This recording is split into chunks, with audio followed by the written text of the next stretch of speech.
엘리야의 여가 막 떠오르면서 찬양을 드리니까 너무 좋습니다. 감사합니다. 자, 오늘 말씀은 요한복음 말씀 6장을 함께 읽으셨는데요. 이 6장에는 예수님의 기적 가운데서도 가장 유명한 기적이라고 할 수 있습니다. 믿지 않는 분들도 교회를 안 다니셔도 한 번쯤은 다 들어봤음직한 오병이어의 기적 사건으로 오병이어 사건이 기록된 그런 장입니다. 그 일이 있고 나서 오늘 말씀은요, 그 오병이어 사건이 있고 나서 그 다음날 이야기입니다. 그 다음날이 이튿날, 어제였죠. 어제 오병이어 사건을 실제로 이제 경험했던 그 무리들이 예수님을 찾아와서 나누게 되는 그런 대화입니다. 그래서 오늘 저는 여러분과 함께 오늘 본문 말씀을 통해서 왜 예수님께서 오병이어의 기적을 사람들에게 보여주셨는가에 대해서 함께 나누려고 합니다. 다 아시는 내용이지만 오늘 말씀이 나오기까지 이야기의 배경은 뭐 이런 거죠. 오병이어 사건의 배경이죠. 많은 무리들이 이제 모이게 됐고, 이날 이제 예수님께서 아침부터 병자들을 고쳐주십니다. 그리고 말씀도 전해주시고요. 그리고 어느덧 날이 저물어 가게 됩니다. 그런데 이제 먹을 게 없어서 청중들이 굶주리게 됩니다. 다 집에 돌아갈 판이 됐어요. 하루 종일 예수님을 따라다녔을 테니까 배가 많이 고팠겠죠. 그래서 무리들을 위해서 이제 먹을 것을 마련해야 되는데 제자들이 이제 방법이 없는 거죠. 어떻게 할까 하고 있는데 요한복음에만 이 기록이 있습니다. 마침 한 소년이 도시락을 가지고 있었죠. 이 떡 5개와 물고기 2마리, 이 소년이 가지고 있던 도시락을 그 소년이 제자들에게 주고 제자들은 예수님께 그 떡과 물고기를 주게 됩니다. 그리고 받으신 그 예수님께서 그 떡에 축사하시고 떼시고 나눠주시기 시작하십니다. 그렇게 하셨는데 무려 몇 명이 먹었다 그래요? 5,000명이 먹고, 그 다음에 몇 광주리가 나왔습니까? 12광주리가 남게 됩니다. 그런 엄청난 기적이 일어나게 되는 것이죠. 굉장히 훈훈한 이야기고 기승전결이 분명한 이야기고요. 예수님이 계셨다, 예수님을 따르는 무리들이 배가 고팠다, 예수님이 그들의 배고픔을 달래주셨다. 확실한 기승전결이 있는 이야기고 또 훈훈한 이야기라는 것이죠. 해피엔딩이죠. 아마도 여러분 분위기를 여러분들이 좀 이렇게 상상을 해보시면 정말 내가 오늘 아침부터 예수님을 따라다녔더니 예수님이 병자도 고쳐주시고, 그죠? 사람들이 막 일어나고 병에서 치유되고 또 그걸 본 사람들이 박수도 쳤을 것이고 또 아멘 이런 분위기였을 겁니다. 거기다가 예수님의 놀라운 말씀까지 듣고 얼마나 막 귀가 간드러졌겠어요. 거기다가 이제 클라이막스죠. 이제 오병이어 기적까지 저녁 시간 정말 풀 사역을 하신 겁니다. 오전부터 저녁까지. 여기까지는 굉장히 좋습니다. 그죠? 그런데 사실 오병이어 사건이 있고 나서가 문제라는 것입니다. 그 뒤로는요, 굉장히 안 좋아져요. 이 놀라운 이 오병이어 기적 때문에, 뒤에 이제 분위기가 안 좋다고 말씀드렸잖아요. 근데 그 안 좋은 이유가 오병이어 기적 때문에 그렇습니다. 이 오병이어 기적 때문에 좋았던 분위기가 한 번에 역전이 된다는 거죠. 어떻게? 예수님이 오병이어의 기적을 일으키시고요. 사람들이 이제 배가 불러지니까 어떻게 변하기 시작합니까? 우리 6장 14절과 15절인데요. 같이 읽어볼게요. 시작. 그 사람들이 예수께서 행하신 이 표적을 보고 말하되 이는 참으로 세상에 오실 그 선지자라 하더라. 이 선지자라는 말을 기억하시고요. 15절. 그러므로 예수께서 그들이 와서 자기를 억지로 붙들어 임금으로 삼으려는 줄 아시고 다시 혼자 산으로 떠나가시니라. 자, 그림이 그려지십니까? 사람들이요, 떡과 물고기를 먹기 전처럼 더 이상 예수님의 말씀에 귀 기울이지 않게 됩니다. 그죠? 오히려 이 예수님의 말씀에 귀를 기울이는 게 아니라 갑자기 오병이어 사건이 딱 있고 나서 배가 부르니까요, 눈에 불을 켜고 이 사람들이 어떻게 합니까? 예수님을 붙잡아내려고 했다는 것입니다. 그죠? 왜냐하면 떡을 먹고 이제 배가 불렀잖아요. 배가 부르니까 이런 생각을 했다라는 거죠. 이제 이 예수만 따라다니면 우리가 최소한 배는 안 굶고 살겠구나. 우리가 아예 이 예수를 어떻게 해요? 우리의 배를 채워줄 왕으로 삼자. 이러면서요, 술래잡기 하듯이 예수님을 막 붙들어내려고 너도 나도 할 것 없이 막 쫓아다녔다는 거예요. 자, 상상해 보세요. 얼마나 아수라장이 됐겠어요. 이해하시나요? 예, 한창 예수님이 오병이어의 그 기적을 베푸시고 산 위에 앉으셔서 같이 식사를 하는 데까지는 좋아요. 그런데 이 사람들이 배가 불러지니까 어떻게 했다고요? 예수님을 막 붙잡으려고, 산이 있던 아래에 있던 뭐 중간에 있던 다 올라가고 예수님을 붙잡으려고 했다고요. 그래서 이제 예수님이 어떻게 합니까? 억지로 붙으려고 하니까 혼자 산으로 피하셨다가요. 그 다음에 배를 타고 이 무리들을 완전히 빠져나가셨다. 이렇게 기록하고 있습니다. 병자도 고쳐지고 예수님의 말씀도 선포되고 하던 그 은혜로운 산상집회가 지금 어떻게 끝이 났습니까? 그 하루가 정말 은혜롭게 끝났어야 되잖아요. 근데 이 하루가 어떻게 됐다고요? 예수님의 탈출 작전이 펼쳐지는 아주 웃지 못할 그런 아수라장이 되고 말았다는 것입니다. 뭐 때문에요? 어떤 일 때문에? 오병이어 기적 때문에. 이 오병이어 기적 사건만 예수님이 안 하셨어도, 이 기적을 안 베푸셨어도 이날 하루는 아주 은혜롭게 맞춰졌을 거예요. 그죠? 자, 여기까지 와서 이제 궁금증이 여러분 생겨야 되는 것이죠. 왜 예수님께서는 이 집회가 이렇게 될 줄 아셨을 거 아니에요? 그죠? 이날 어떻게 끝날지 아셨을 거 아니에요? 그 아시면서도 왜 굳이 이 오병이어 기적을 사람들에게 베푸셨냐는 것입니다. 자, 오늘도 저만 좀 궁금한 그런 표정입니다. 같이 궁금했으면 좋겠어요. 자, 예수님은 왜 이런 부작용을 감안하시면서까지 무리들에게 오병이어 기적을 보이신 것일까요? 자, 오늘 본문에서 우리가 이 궁금증을 풀 수 있게 되는데요. 오늘 본문이 그 오병이어 기적이 있고 예수님이 빠져나오시고 아까 말씀드린 대로 이튿날이 되어서 어제 그 오병이어 기적을 경험했던 무리들이 기어코 예수님을 기어코 찾아왔습니다. 그래서 그들과 이제 예수님이 대화를 나누게 되는데요. 이제 천천히 구절을 내려가 보면서 말씀을 이제 나누겠습니다. 먼저 오늘 본문이 요한복음 6장 26절, 27절을 우리 다시 한번 같이 읽어보도록 하겠습니다. 시작. 예수께서 대답하여 이르시되 내가 진실로 진실로 너희에게 이르노니 너희가 나를 찾는 것은 표적을 본 까닭이 아니요 떡을 먹고 배부른 까닭이로다. 썩을 양식을 위하여 일하지 말고 영생하도록 있는 양식을 위하여 하라. 이 양식은 인자가 너희에게 주리니 인자는 아버지 하나님께서 인치신 자니라. 자, 예수님이 뭐라고 하시냐면요. 너희가 나를 찾으러 다니는 것은 떡을 먹고 배불러서 그래서 나를 찾는 거다. 그게 좋아서. 그러시면서 썩을 양식을 위해 일하지 말고 영생하도록 하는 그 양식을 위해서 해라. 그죠? 그리고 그 영생의 양식을 누가 주겠다고 하시는 거예요? 내가 주겠다고 이렇게 말씀을 하시는 겁니다. 그런데 자, 이 대답을 들은 이 사람들이 어제 오병이어의 기적을 맛봤던 그 사람들이죠. 그 사람들이 엉뚱한 말을 이제 하게 되는데요. 예수님이 이 대답을 듣고 동문서답 같은 말로 반응을 합니다. 28절을 읽어보겠습니다. 28절 시작. 그들이 묻되 우리가 어떻게 하여야 하나님의 일을 하오리까 그럽니다. 아니 예수님께서 여러분 금방 뭐라고 말씀하셨어요? 그 영생하는 음식을 누가 주겠다고 그랬어요? 예수님 주시겠다고 했잖아요. 그러셨는데 이 말씀은 지금 전혀 안 받아들이고 안 듣고 뭐라고 그랬다고요? 사람들이 영생하는 양식을 위해서 지금 당신이 일하라고 하셨는데 그러면 그 영생을 위해서 우리가 뭘 해야 됩니까? 뭘 해야 됩니까? 이렇게 묻고 있다는 것입니다. 이해가 되시나요? 지금 이게 무슨 의도가 숨어 있다는 거예요? 예수여, 당신이 무슨 영생을 주냐? 그냥 어제 당신이 우리한테 보여줬던 그 영생하는 방법이나 좀 알려줘. 오병이어 기적 베푸는 그 기적의 방법이나 알려줘. 그러니까 마술을 가르쳐달라는 거야, 한마디로. 이해하십니까? 그러자 예수님께서 이제 29절로 대답하십니다. 같이 읽겠습니다. 이것도 시작. 예수께서 대답하여 이르시되 하나님께서 보내신 일을 믿는 것이 하나님의 일이니라. 너희의 할 일이 아니라 여러분 누구의 일이라고 되어 있어요? 하나님의 일이라고 했어요. 뭘 하는 게? 우리가 예수를 믿는 일이요. 자, 이들의 질문에 대해서 예수님께서 수정해서 대답해 주시는 것인데요.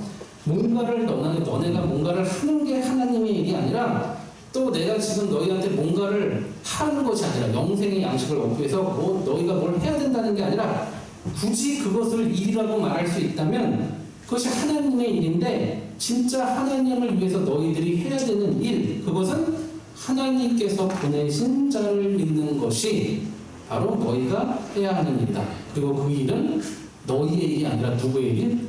하나님의 일이다. 이렇게 이제 친절하게 대답해 주신다는 거예요. 보내신 자, 그러니까 예수, 나를 믿어야 된다. 이렇게 말씀하고 계시는 거죠. 그러자 여러분이 대화가 끝이 없어요. 무리들이요 또 이런 대답을 합니다. 30절과 31절인데 제가 읽어드릴게요. 그들이 묻되 그러면 우리가 보고 당신을 믿도록 행하시는 표적이 무엇입니까? 하시는 일이 무엇이나이까? 기록된 바 하늘에서 그들에게 떡을 주어 먹게 하였다함과 같이 우리 조상들은 광야에서 만나를 먹었나이다.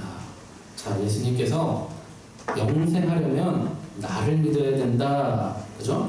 나를 믿으면 내가 너에게 영생을 주겠다. 영의 양식을, 생명의 양식을 주겠다. 그랬는데 이 사람들이 다시 묻는 겁니다. 알겠습니다. 당신을 믿어야 되는 것은 알겠는데요. 우리가 당신이 하나님의 아들인지, 그러니까 믿어줘도 될 만한 인물인지 아닌지 뭘 표적으로 우리가 알 수 있겠습니까? 우리가 하나님이 당신을 보낸 자인지 아니면 뭐 당신 혼자 그렇게 주장하는 건지 우리가 어떻게 압니까? 그러니까 표적을 보여달라는 거예요. 그러면서 누구 이야기를 꺼내냐면 만나 이야기를 꺼냅니다. 그죠? 이 사람들이 출애굽 때 그러니까 누구 이야기를 꺼내는 거예요? 모세 이야기를 꺼내는 거죠. 보십시오. 모세는 그 옛날에 하늘에서 떡을 내리는 것으로 놀라운 기적을 이스라엘 백성, 우리 선조들에게 보여주지 않았습니까?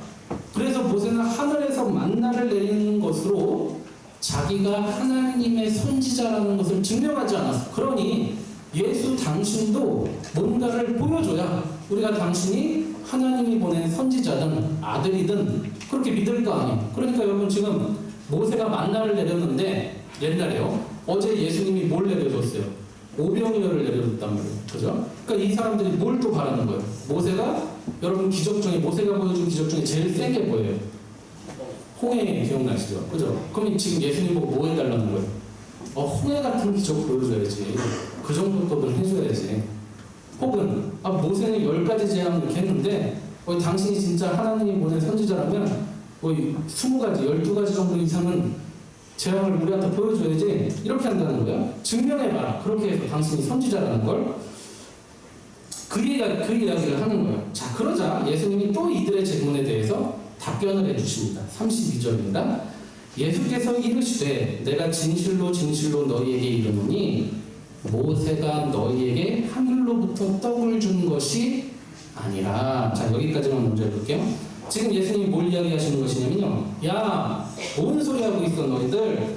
모세가 만나를 하늘에서 끌어내려서 너희에게 준 게 아니다. 그 이야기를 하시는 거잖아요. 그 만나는 누가 주신 거예요? 하나님께서 주신 것이지 모세가 자기가 선지자인 걸, 이스라엘의 선지자라는 걸 증명하기 위해서 그런 목적을 가지고 표적을 보여준 게 아니었다. 그렇게 예수님이 말씀하시는 거예요. 물론 만나가 내리는 기적이 놀라운 것이지만 모세가요, 여러분 생각해보세요. 봐라, 모세가 만나를 이렇게 내리면서 봐라, 이런 만나를 내릴 수 있는 사람은 이스라엘 중에 나밖에 없다. 그러니까 나 하나님 세운 선지자 맞지? 이것 때문에 이거 백성들한테 알려주려고 그 만나를 내린 게 아니었잖아요. 전혀 그런 게 아니었잖아요. 그저 하나님 왜 주셨습니까? 그들이 출애굽 당시에 광야에서 배가 고팠기 때문에, 그죠? 그들을 먹여 살리기 위해서 주신 거였죠. 자, 이제 32절 뒷부분을 또 읽어보겠습니다. 모세가부터 같이 읽습니다. 시작.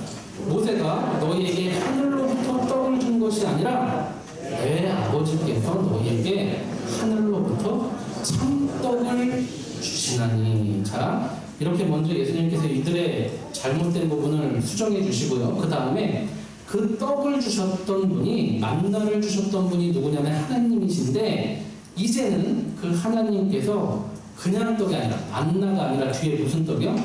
참떡을 너희에게 주실 것이다 라고까지 예수님이 말씀해 주신다는 거예요. 그러니까 모세가 대단해서 만나를 하늘에서 내린 것이 아니라 하나님께서 주셨다는 것이고요. 그 하나님이 이제는 만나가 아니라 어떤 것? 참떡을 너희에게 주신다고 말씀하시는 것입니다.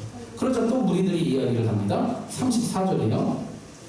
그들이 이르되 주여, 같이 읽을게요. 시작. 이 떡을 항상 우리에게 주소서. 자, 이게 아직 뭔 이야기야. 예수님이 무슨 말씀하신지 이 사람들이 정신을 못 차리는 거거든요. 그 참떡을 우리에게 주십시오 하죠. 그러자 예수님이요 또 대답하세요. 35절인데요. 같이 읽을게요. 시작. 예수께서 이르시되 나는 생명의 떡이니 내게 오는 자는 결코 줄이지 아니할 터이요 나를 믿는 자는 영원히 목마르지 아니하리라. 자, 예수님이요 굉장히 획기적인 대답을 주고 계시는 겁니다. 영생의 떡 우리한테 주십시오 이러니까요 뭐라고 대답하셨다는 거예요? 내가 바로 그 생명의 떡이다, 영생의 떡이다, 이렇게 대답하셨다는 것입니다. 여러분 지금 이 대화가 길지만 얼마나 이 대화가 독특한지를 여러분 보셔야 됩니다. 지금 예수님이 말씀하시는 걸 쭉 보면요, 예수님께서는 이 오병이어 사건을 통해서 야 신기하지? 이런 거 너네 본 적 없지? 내가 모세보다 더 대단한 선지자야! 이런 걸 밝히시는 게 아니라, 그죠? 아니라는 거예요. 그런데 지금 사람들은 계속해서 예수님을 자꾸 누구랑 비교하고 있습니까? 그 옛날 만나를 내렸던 모세하고 예수님을 자꾸 비교하고 있다는 거예요. 네가 모세보다 더 대단하냐? 그러면 모세처럼 우리한테 그 영생의 떡 내려와라, 하늘의 떡 내려와라 이러는 것이거든요. 지금 사람들에게는요 예수님이 모세와 같은 선지자냐 아니냐가 굉장히 중요한 문제인 거예요. 이 사람들한테 저 사람이 진짜 선지자냐, 그래서 저 사람이 모세처럼 할 수 있냐 이거거든요. 반대로 예수님은 어디입니까? 예수님은 모세를 자기와 비교하시는 게 아니라, 그렇죠? 예수님은 모세를 자기와 비교하시는 게 아니라 오히려 어디다 비교하고 계시는 줄 아세요? 그 옛날 만나를 내리게 했던 그 모세가 아니라 지금 그 말씀에 뭐라고 기록되어 있습니까? 하늘에서 내린 만나가 자신이라는 거예요. 그러니까 모세를 자신이 비유하시는 게 아니라 어디에다 자신을 비유하고 계신 거예요? 만나에다가 예수님이 자신을 비유하신다는 것입니다. 그래서 내가 누구랑 같다는 거예요? 모세가 아니라, 나는 모세 같은 자가 아니라 바로 그 만나다, 생명의 떡이다 라는 것입니다. 자, 여러분 예수님께서 지금 말씀하고 싶어 하시는 것은요, 자신이 모세와 같은 선지자로 오신 것이 아니라요, 옛날에 내렸던 그 만나가 도대체 무엇이었는지에 대해서 우리들에게 설명하고 싶어 하신다는 것입니다. 하늘에서 내리는 참떡이요, 그 옛날 만나의 표적이 그 가르쳐왔던 것이 뭐냐, 그 만나가 누구냐, 바로 나였다는 것입니다. 나라는 것입니다. 예수님의 초점은요 떡을 내리게 하고 마는 능력에 있는 것이 아니라 떡 자체에 있는 것입니다. 이해하셨습니까? 떡 자체에, 떡이 가져오는 효과에 오늘 예수님의 관심이 있다는 거예요. 효과요. 여러분 생각해보세요. 그 옛날 이스라엘 백성이 출애굽할 때 광야에서 먹었던 그 만나를 먹었던 백성들은요 여러분, 그래서 어떻게 됐습니까? 예수님이 이 땅에 오실 때까지 살아있었습니까? 다 죽었잖아요. 그 하늘에서 내렸던 그 은혜의 음식이었던 만나를 먹었던 백성들은 다 어떻게 됐다고요? 다 죽었어요. 광야에서 다 죽었다고요. 그러나 지금 예수님은 뭘 얘기하십니까? 진짜 떡이라는 겁니다. 자신, 참떡, 생명의 떡인 예수님을 먹은 사람은요 오늘 예수님이 뭘 약속해 주신 거예요? 나를 먹는 자는 죽지도 않는다는 거예요. 그러니 옛날에 모세가 내렸던 그 만나와 자신의 그 수준을 비교하고 계시는 것이죠. 이해하십니까? 오늘 본문을 통해서 예수님께서 우리에게 알려주시고 싶어 하시는 말씀은 바로 내가 기적을 일으키는 그런 놀라운 어떤 존재가 아니라 떡이다. 내가 바로 너희에게 영생을 줄 그 떡이다 라는 것을 말씀하고 계시다는 것입니다. 그러면 이 말씀하고 오병이하고 대체 무슨 상관이 있을까? 여러분 예수님은 단지 오병이어 기적을 통해서 떡을 소개하는 분이 아니라는 걸 가르치고 싶어 하시는 거예요. 이 오병이어 기적을 통해서요, 봐라 너네가 지금 이런 놀라운 기적을 통해서 배부르게 하는 그 떡을 받지, 그런데 내가 배만 부르게 하는 떡이 아니라 영생을 얻게 하는 진짜 떡을 줄 거다. 그 떡이 뭐다? 바로 나다. 그거잖아요. 자, 지금 이걸 알려주시기 위해서 우리들에게 뭘 하셨다는 거예요? 이 진짜 가르침을 알려주시기 위해서 어제 무슨 일을 하신 거예요? 오병이어 기적을 베풀어 주셨다고요. 자, 이해가 잘 안 되시죠 지금? 자, 우리 마태복음 14장 19절을 한번 같이 보겠습니다. 마태복음 14장 19절입니다.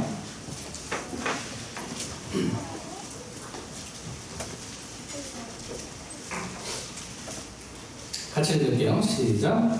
무리를 명하여 잔디 위에 앉히시고 떡 5개와 물고기 2마리를 가져다 하늘을 우러러 축사하시고 떡을 떼어 제자들에게 주심에 제자들이 우리에게 주는 자. 오병이어는 너무도 중요해서 사복음서에 모두 기록되어 있는 몇 안 되는 사건 가운데 하나입니다. 마태복음 14장, 그 다음에 마가복음 6장, 누가복음 9장, 그 다음에 요한복음 6장까지 모두 기록되어 있습니다. 그런데 마태복음에 보면 이런 말씀이 있어요. 하늘을 우러러 축사하시고, 그 아까 요한복음에서는 아이가 가져왔던 도시락이죠. 그 축사하시고 떡을 떼어 제자들에게 주심에 이제 제자들이 우리에게 주었다. 자, 이 구절을 여러분 헬라어 원어로 보시면 연달아 등장하는 동사 3개가 있는데요. 무엇이냐면 여러분 한번 맞춰보세요. 3가지 동사가 연달아 나옵니다. 이 19절에 무리를 명하여 잔디 위에 앉히시고 떡 5개와 물고기 2마리를 가지사 하늘을 우러러 뭐요? 축사하셨다. 동사예요. 그 다음에 떡을 떼었다. 동사예요. 제자들에게 주셨다.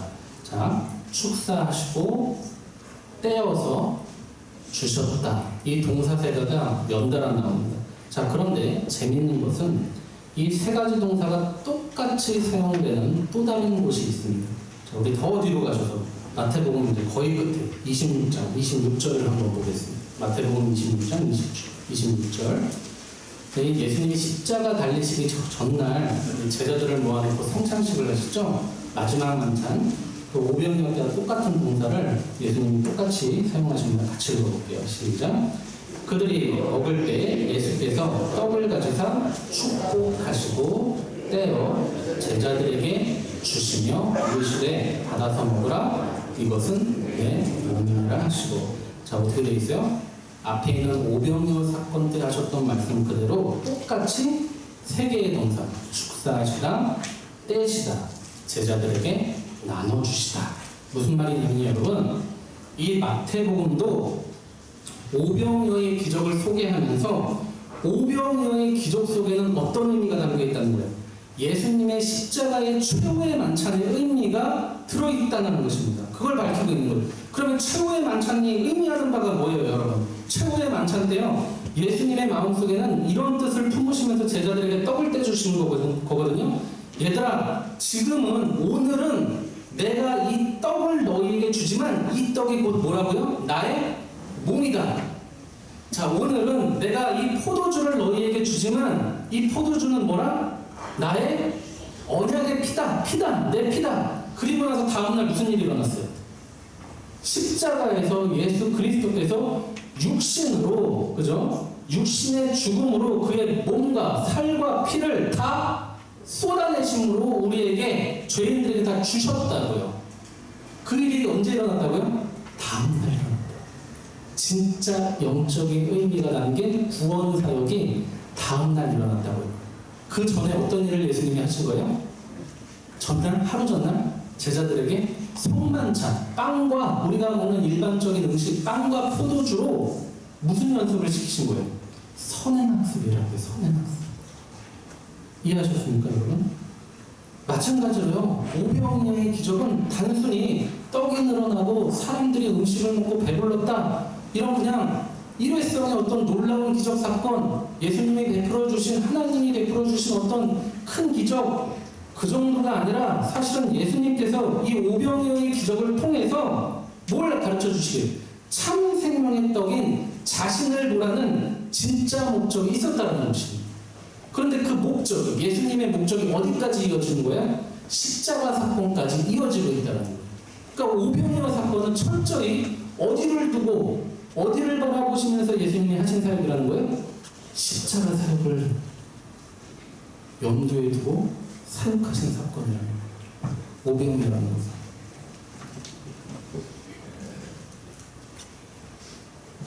자, 여러분, 그러면 이제 여러분 풀리지 않습니까? 왜 예수님께서 먼저 이렇게 기적을 베푸시고 먹게 하시고 하셨는가?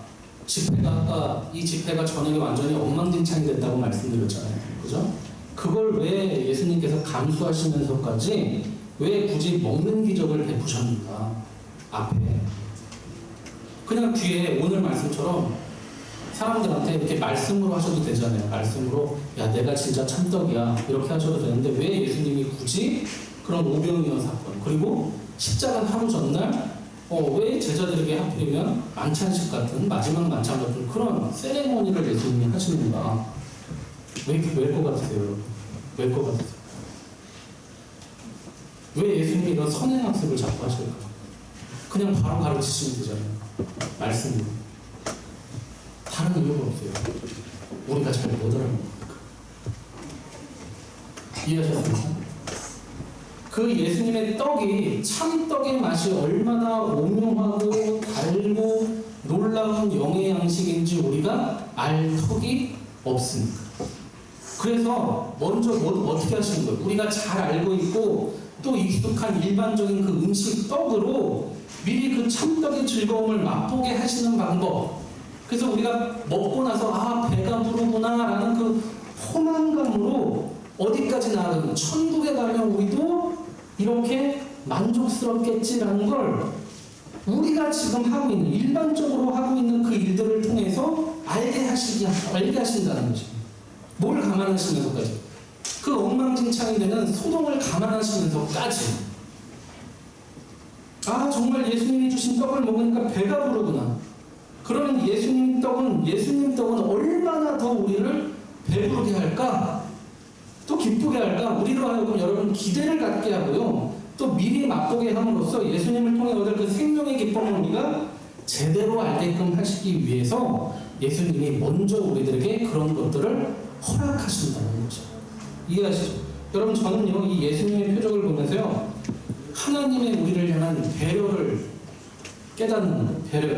생각해보세요. 우리는요 정말 말로만 설명하면 잘 모른다는 거예요. 우리는요. 그 정도로 우리가 묻지 않아요. 여러분 지금 이렇게 여러분 평생을 설교 들으시고 주일날 나오셔서 말씀 들으시지만 우리 한번 이 시간에 잘 한번 생각해보세요. 이 강단에서 여러분 저도 그렇지만 설교 쓸 때도 그렇지만 강단에서 이렇게 설교자가 사용되는 단어들을 한번 생각해보세요. 뭘 말하겠어요? 뭐 여기 올라와서 하나님, 그죠? 또 제가 많이 사용하는 단어가 뭐겠냐고 하나님, 또 천국, 그죠? 뭐 믿음, 뭐 영혼, 소망, 그죠? 자, 여러분 이런 단어들 다 어떤 단어인지 아세요? 실존하는 단어들이에요, 여러분. 컵, 이거는 그냥 실존하잖아요, 그죠? 우리 눈에 보이잖아요. 근데 설교할 때 목사님들이 사용하는 그 쓸 수밖에 없는 단어들, 우리 믿음의 단어들 있잖아요. 이 믿음이라는 것들 다 뭐예요? 추상 단어예요. 추상 단어. 다 애매모호하고요. 잘 안 와닿는 그런 단어들이죠. 그렇잖아요. 여러분 천국 가보셨어요? 예전 보신 분 계세요? 천국 보신 분 있으세요? 아니 뭐 천국까지 할 필요도 없어. 뭐 하나님은 사랑이시다. 사랑 눈에 보이는 거예요? 안 보이는 거예요? 안 보이는 거잖아요. 믿음 눈에 보여요? 안 보여요? 안 보이는 말이에요. 근데 교회에서 다 사용하는 단어들이 뭐예요? 그 추상 용어들이라고요. 근데 오늘 예수님이 뭘 합니까? 무슨 말을 쓰세요? 영생을 위한 양식이래요. 와닿으세요? 양식은 양식인데 영생을 위한 양식. 이거 뭐 음식이라니까 먹는 것 같긴 한데 그죠? 예수님이 주신다니까 뭔가 뜬구름 잡은 것 같기도 하고 구체적으로 잘 안 와닿는다. 그래서 예수님이 어떤 방법을 쓰신다고요? 예수님이 우리들이 알아먹을 수 있도록 진짜 입에다 넣어주시는 것입니다. 맛보게 하신다는 거예요. 우리를 육적으로 배부르게 하시고요. 우리 손으로 만져보게 해서 우리로 하여금 하나님 나라를 우리의 어쩔 수 없는 한계 안에서 육체적인 만족감을 먼저 느껴보게 하신다는 것입니다. 그러나 여러분 이게 진짜 목적이 아니라고 말씀드렸어요. 그죠? 이게 진짜 목적이 아니라 그리고 나서 그거보다 더 진짜 지금은 네가 배를 부르지만 진짜 영혼이 살찌는 양식이 있다. 이걸 가르쳐 주시려는 게 사실 예수님의 오병이어 사건의 진짜 목적이셨다고요. 여러분 우리도 마찬가지라는 것입니다. 여러분 우리가 사실 여러분 생각해 보시면요. 다 뭐로 시작하냐면 신앙생활이라는 것은 떡으로 시작한다는 것입니다. 우리가 다 그렇게 시작하는 거예요. 생각해 보세요. 우리가 어떻게 신앙생활을 시작했습니까? 저 같은 경우요. 교회요. 다른 이유가 없었어요. 교회 나오는 거. 친구 따라다니면서 노는 게 너무 재밌어서 교회 왔어요. 제가 중고등부 때 정말 주일 거의 안 빠졌거든요. 정말 한 번인가 빠졌던 것 같고 진짜 안 빠졌어요. 왜요? 교회 가면 누가 있어서? 친구 있어요. 먹을 거 있어요. 운동도 시켜줘요. 때때로 이제 뭐 공짜는 아니지만 너무 값싸게 3박 4일 수련회도 가는 거죠. 바닷가도 너무 재밌는 거예요. 너무 재밌는 거예요. 교회가. 맞아요. 하나님보다요 제 재미를 위해서 또 제 욕심 채우는 목적으로 그렇게 시작을 했다고요. 여러분 모태신앙이라고 뭐 다를 것 같습니까? 다르지 않아요. 그냥 모태신앙 그냥 억지로 이렇게 교회 끌려와서 어릴 때부터 앉아있지, 이게 어릴 때부터 생각이 다 어디가 있어요? 예배 시간, 모태신앙. 아 예배 끝나고 뭐하지? 힘들어. 어디 가지? 목적이 어디예요? 목적. 여러분 시간이 흐르고 다니다 보니까 신앙이 생기고 성경도 알고 싶고 알고 싶어지고 또 뭐 저라면 목사도 하고 싶어지고 그런 거 아니에요? 다 시작은 어디서부터는 사실 처음에는 초신자들에게 하나님께서 그렇게 놀라운 응답들로 시작하게 하신다는 것입니다. 눈에 보이는 복을 우리에게 진짜로 허락하셔요. 허락하신다고요. 왜요? 우리가 연약하기 때문에. 그렇게 하지 않으시면 우리가 하나님을 믿지 않으려고만 하기 때문에요. 이런 의미에서 여러분, 이런 의미입니다. 이런 의미에서 저는 기복신앙이요. 기복신앙, 우리가 무조건 뭐 나쁜 신앙, 대척해야 되는 신앙, 저는 그렇게 생각하지 않습니다. 여러분 기복신앙이 진짜 나쁜 이유가 있어요. 기복신앙이 왜 나쁜지 아세요? 기복신앙이 진짜 나쁜 이유는요, 기복신앙이 그저 기복신앙으로만 머물 때 진짜 나쁜 거예요. 이해하셨습니까? 요점은요, 거기에만 내 지금 자리에서 우리가 머물러서는 안 된다는 것입니다. 신앙생활한 지 10년, 20년이 흘렀는데도 하나님 나 여전히 꽁돈 주세요. 그냥 지나가다가 하늘에서 또 정말 돈다발이 떨어졌으면 좋겠어요, 하나님. 그러시면 안 된다는 거. 분명히 하나님께서 우리 육체를 배부르게 하는 것들로 다가오시지만, 그런 것들을 허락하시지만 사실은 그걸 보라는 게 아닙니다. 그 뒤에가 있다고요. 그 육적인 복 받는 게 하나님이 우리한테 은혜를 베푼 목적이 아니시라요. 사실은 단지 뭐였다는 거예요? 출발점이었다는 것입니다. 진짜 가르침으로 가기 위해. 우리 하나님께서 원래 보게 하시려던 그 영적인 축복으로 나아가야 되지 않겠어요? 왜 오늘 말씀에서 예수님이 오병이어로 이들의 배를 채워주신다고요? 봐라, 너네 지금 떡만 봤지? 그런데 진짜 떡이 있어. 너네가 오병이어 때 먹었던 그 떡 맛있었지? 그런데 진짜 맛있는 떡이 있어. 이 떡은 더군다나 사라지지도 않아. 그리고 너네가 먹으면 죽지도 않아. 너네가 상상할 수도 없어. 요리로 비유해주는 오늘 가르침을요, 여러분, 우리요 뒤에 나오는 진짜 오늘의 메인 요리가 기다리고 있는데, 예? 메인 요리가 기다리고 있는데, 여러분 횟집 같은 데 가면 우리는 다 어디서 배불러져요? 스키다시 먹고 다 배불러지잖아요. 그 메인 요리가 무엇이라고요? 오늘 말씀은 말씀이신 그리스도 예수라는 것입니다. 그 메인 요리. 여러분 우리가 어떤 이유로 교회에 왔던지 간에요, 진짜 떡이신 예수님까지 나아가야 된다는 것입니다. 우리가 기적으로 또 복으로 하나님이 살아가게 하신다는 것을 경험했다면 이제 우리는 하나님이 주신 그 진짜 복인 예수께 나아가야 한다는 것입니다. 한 가지만 더 말씀드리면요, 사실 이게 제가 오늘 정말 하고 싶은 말씀을 여기까지 온 건데, 여러분 우리가요, 제가 그랬죠, 말씀이신 예수 그리스도를 먹어야만 합니다. 그래요, 맞아요. 우리가 말씀을 통해서 예수님과 교제를 누려하는 시간들이 정말 언제라고 생각하십니까? 그러면 우리가 말씀을 먹는 시간이 언제라고 생각하세요? 지금이잖아요. 인정하세요, 여러분? 네?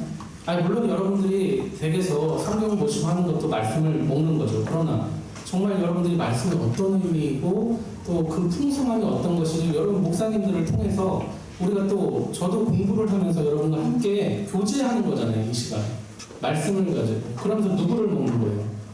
전하는 자나 듣는 자나 그리스도를 먹는 시간. 그 시간이 언제라고요? 지금이 설교 시간이에요. 그런데 여러분 우리 교회에 오면 예배도 드리고 이렇게 교제도 하고 그러잖아요. 그죠? 그런데 한번 생각해 보시라고요. 찬양. 예배가 시작됐어요. 찬양, 즐거워요. 또 예배 순서 중에 뭐가 있어요? 성도들하고 인사하는 시간도 있어요. 그죠? 예. 저도 이제 뭐, 성도님들 우리 서로 사랑합니다. 인사하는 시간. 또 이제 뭐 신앙 고백하고, 좀 있으면 어떤 시간이 있어요? 성가대 찬양하는 시간. 그죠? 내 귀와 마음이 막 흡족해져. 또 이제 예배 끝나면 지금은 못하고 있지만 식사도 같이 하고 성도들하고 또 같이 막 농담도 하고 일주일 동안 얘기 못했던 거 대화도 너무너무 재밌죠. 한 주에 만나가지고 그냥 자식 자랑도 좀 하시고 그죠? 신앙 자랑도 하고 간증도 나누고 재밌어요. 그런데 이렇게 재밌는데 교회가 한 가지 딱 걸리는 게 있어요. 한 가지. 이 모든 내가 누리는 교회의 즐거움을 위해서 우리가 버텨야 될 어떤 시간이 있어. 고통스러운 한 30분이 있다는 거예요. 이게 문제지. 웃으신 분들 회개하셔야 돼요. 어떤 시간이요? 설교 시간. 제일 지루하죠. 그죠? 좀 이따 우리 집사님 뭐 놀러 갈 생각. 이 시간 참. 이따가 우리 아들하고 주일학교 선생님들하고 밖에 나간다는 이 시간 참여했어요. 여러분 사실요 말씀을 여러분들이 못 들으시면 굉장히 아까워해야 되고 또 예배 참석 못 하시면 전 이렇게 표현하고 싶습니다. 손해라고 생각하셔야 되거든요. 여러분 손해라고 생각하셔야 됩니다.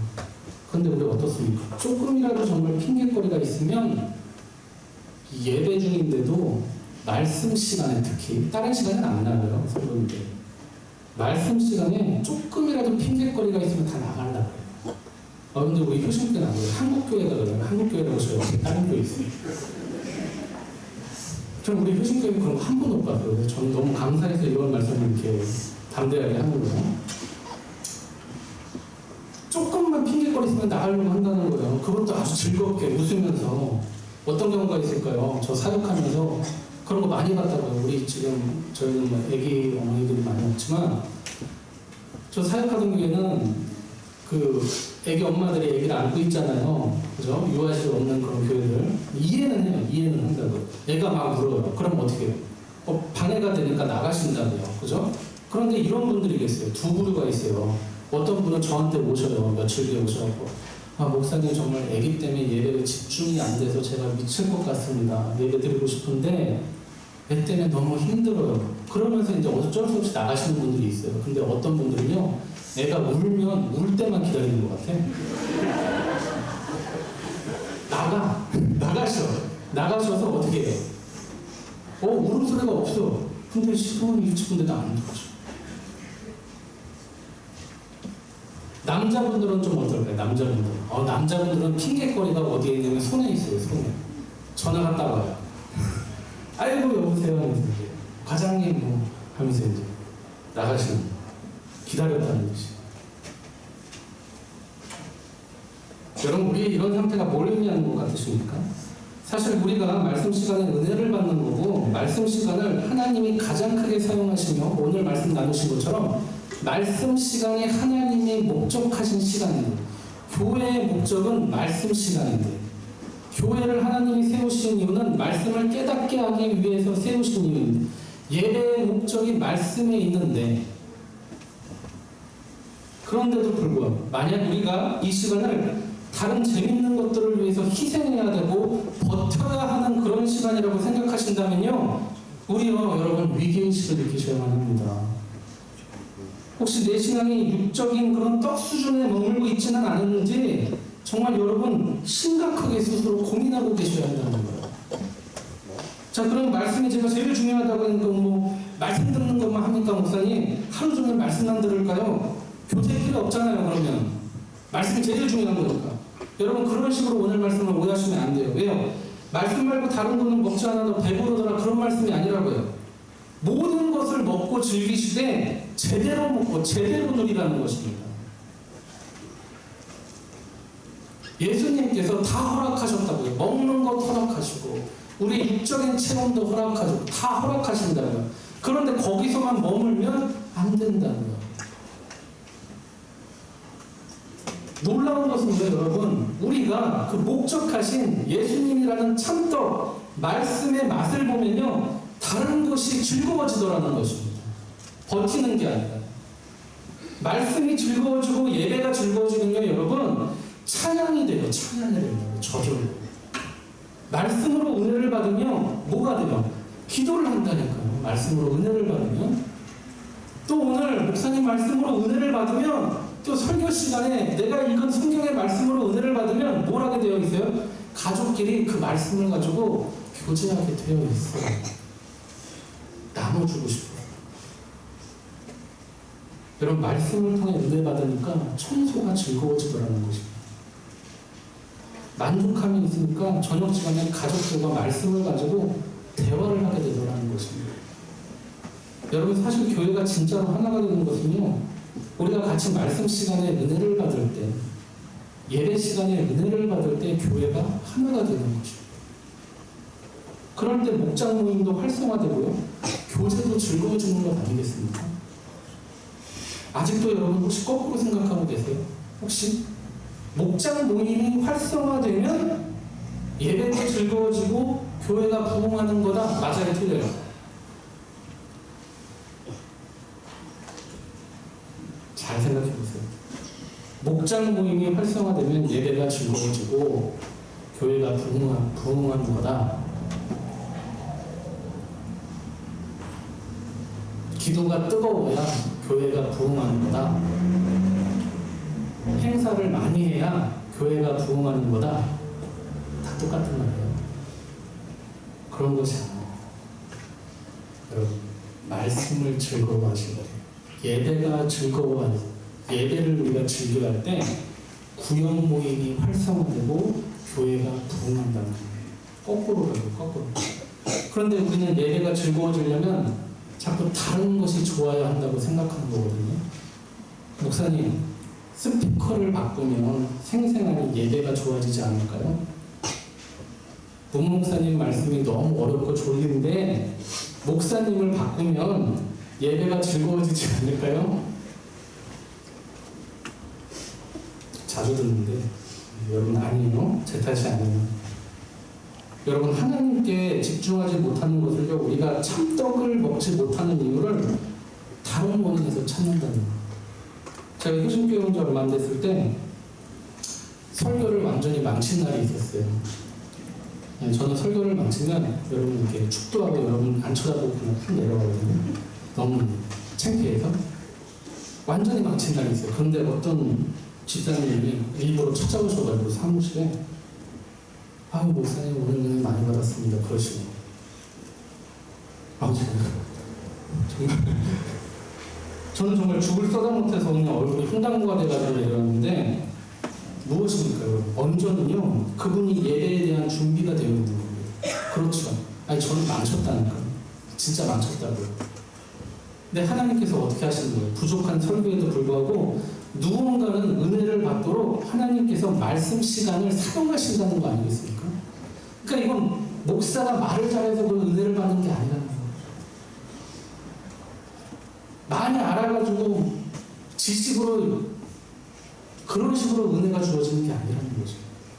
정말 하나님께서요, 세우신 목사님 모두를 통해서 그 말씀 시간을 교회마다 은혜를 허락하신다는 것입니다.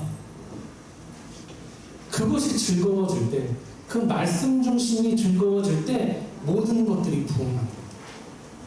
기억하시기 바랍니다. 거꾸로가 아닙니다. 거꾸로가 아닙니다. 여러분, 예배 시간은요, 신비한 것입니다. 하늘의 만나보다도, 과거의 그 만나보다도 오늘 그리스도께서 우리에게 허락하신 영생의 양식, 그리스도 자신, 말씀이신 그리스도, 그것은 신비한 것이거든요. 설교자가 설교에 실패할지라도 듣는 사람은 성공할 수 있는 것이 말씀 시간이라는 것입니다. 여러분, 하나님께서 진짜 우리에게 진짜 주시려는 선물, 참 생명, 참떡, 말씀이신 예수 그리스도이십니다.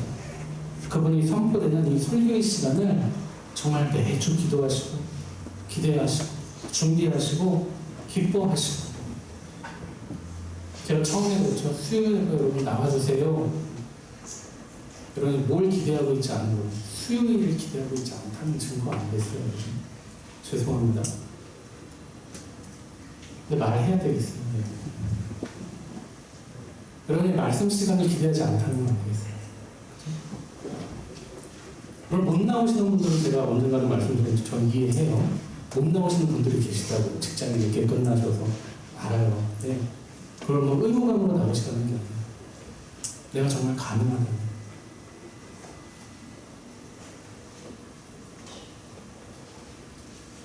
여러분 예배에 성공하셔야 됩니다. 그래야 교회가 부흥하는 것입니다. 여러분이 사시는 것이고요. 여러분이 특별히 오늘 말씀을 통해서 영생의 양식을 선물로 받게 되는 것입니다. 그런 저와 여러분들 되시기를 이 시간 주님의 이름으로 축원합니다. 기도하겠습니다.